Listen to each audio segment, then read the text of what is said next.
Hey folks, so we're starting with charcoal, exciting. We've got this in your kit, all of these materials. We've got the Jumbo Willow sketching charcoal right here, the soft willow charcoal right here. I've got the sketch squares here, which are compressed charcoal pencil, Mars Stadler eraser. We've got your little eraser and your chamois cloth and also your gum eraser here. So I'm just going to play with these in front of you a bit, and I would like you to do the same, obviously, in your sketchbook. Take a few pages to see how these materials work for you. Try and get some sort of control over them, or let them control you for a while. And then we'll move forward to the particular project I'd like you to do. So basically, this is the first tool I'd like you to take a look at. It's the big willow charcoal. You can see, quite fat. It comes longer. I've already broken it into 2 pieces, and you can break it into even smaller pieces if you like. Really, it's meant for large scale drawings, to be honest, but it's also very useful for smaller drawings, just for toning the page. And so if you care to work larger, let me know and I can get some bigger paper for you. So essentially the vine charcoal is quite soft, and you want to try and flatten out part of the one side of the charcoal so that you can attain a very nice tone on the page. And this skinny charcoal will do the same thing for you. I've already broken off a piece of the skinny charcoal, and you'll see that you can do a very similar sort of tone with this. It's a bit lighter, the thinner one, so you want to know the differences between the two. The heavier, fatter one is going to get a heavier tone, and the thinner one will get a slightly less heavy tone. Both of these could be used for linear drawing, right?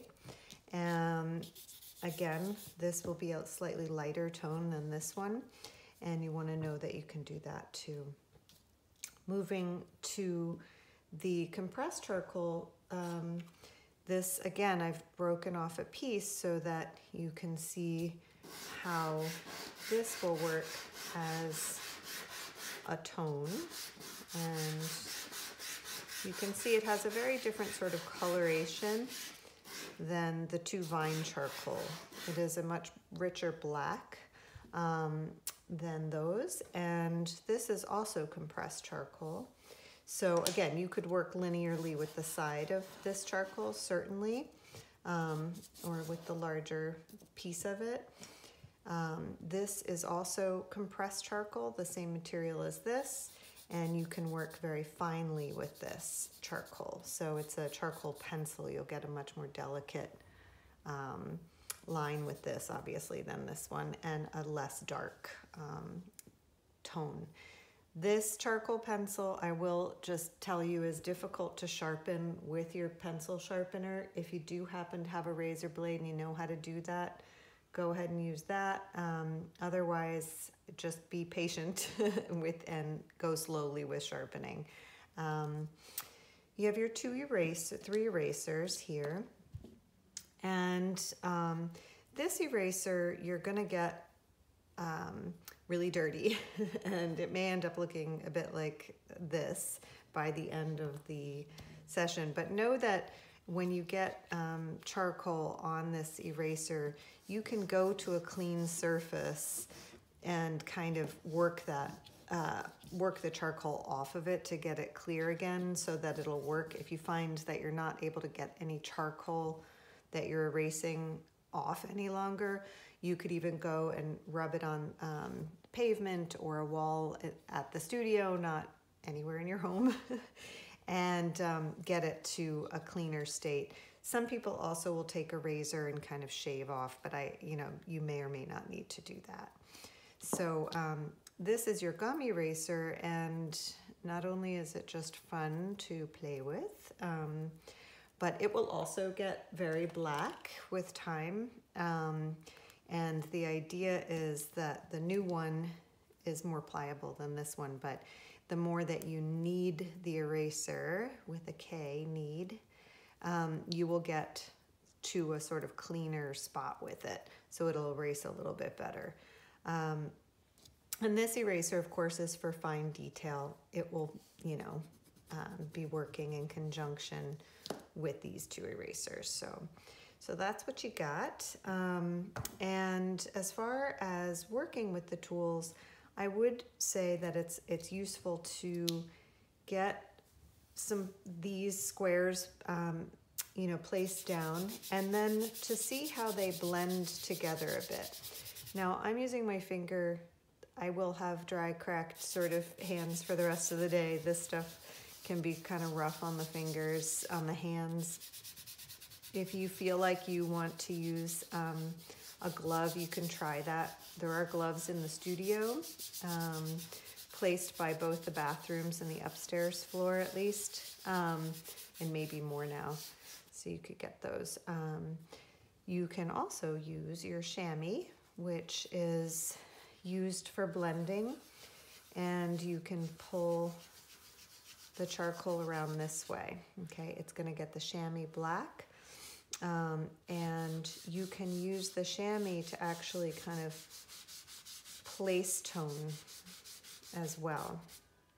All right, so you'll notice with the compressed charcoal how that worked. I'm just going to use my finger again with the vine charcoal, and this is a much softer, much lighter charcoal, so it's going to move around and feel really different than the compressed charcoal. And you'll see that the chamois will take that charcoal off a lot more readily than it does the compressed charcoal.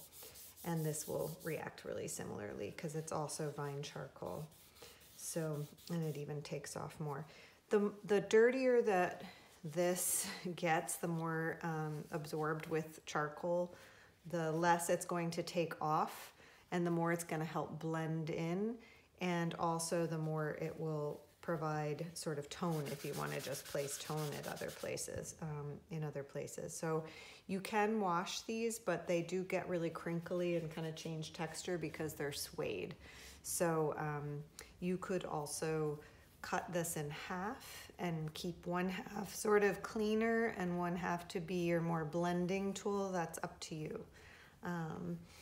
So once you've kind of played with these tones and how they move around, you want to see how they erase and how they can be removed / using the eraser to draw on a toned page, which is what we'll be doing a lot of. So you're going to see that the Staedtler eraser, this blue case eraser, really takes off the vine charcoal quite well, and it is also kind of a fatter line. You have less control over it in terms of smaller shape, but it's a very effective eraser if you need to go smaller.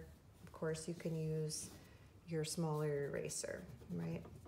And your kneaded eraser is, you can make it sort of a small point if you want to, and it really doesn't get quite the precision that the white erasers do, but what it does do is kind of give you subtlety and blending in your eraser.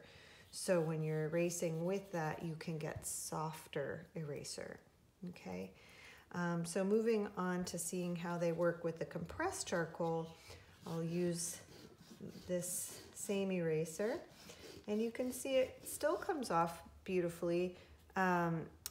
There's always going to be a tone underneath once you've blended the charcoal into the paper. So you're noticing the difference between the white here and the white here. And just kind of notice that.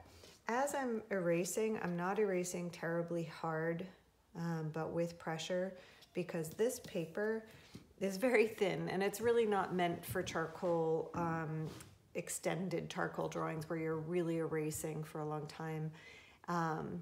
It needs to be used slightly delicately or you'll rip through it.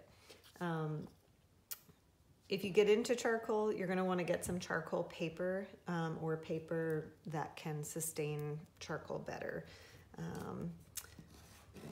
So there's the thinner marks, and here is your kneaded eraser, which you're going to notice is really going to be more difficult to erase because you need a little bit more pressure, but it's quite nice for sort of doing delicate smudging and pulling out of areas with light. So if you're learning about it, you're going to think, well, maybe I want to erase with my white erasers with the compressed charcoal, and then maybe just use a little bit of the kneaded eraser to manipulate the charcoal. If you have just a blended area that I pulled the compressed charcoal down into, then this kneaded eraser is more effective, but it's a little bit difficult to work with on the richer blacks. All right, so I'm going to let you play with this stuff. Again, you can play with making tone with the compressed pencil, seeing how that works or doesn't work to erase line, and just see what these tools do for you. And fill up a couple pages if you like. I think it's not a bad idea to also think about trying to make, a sphere and light, just kind of going back to our basics as we've been doing all along, thinking about how light might enter into the situation and playing with this this charcoal in that way, seeing how you can build both of the charcoal materials together. So this is vine charcoal and this is compressed charcoal, and that's really a wonderful way to work, and I will encourage you to do that in the next portion of this assignment. You can use line to build plane. You can scrub out that line. You can pull negative space out really easily. Make something smaller. Have fun playing with this. This is a very malleable material, and once you start to feel comfortable with its sort of smudginess and messiness, hopefully a lot of you will fall in love with it. And if you haven't already, I'm sure a lot of you have worked with charcoal. All right, so we'll move on to the next and see where we go.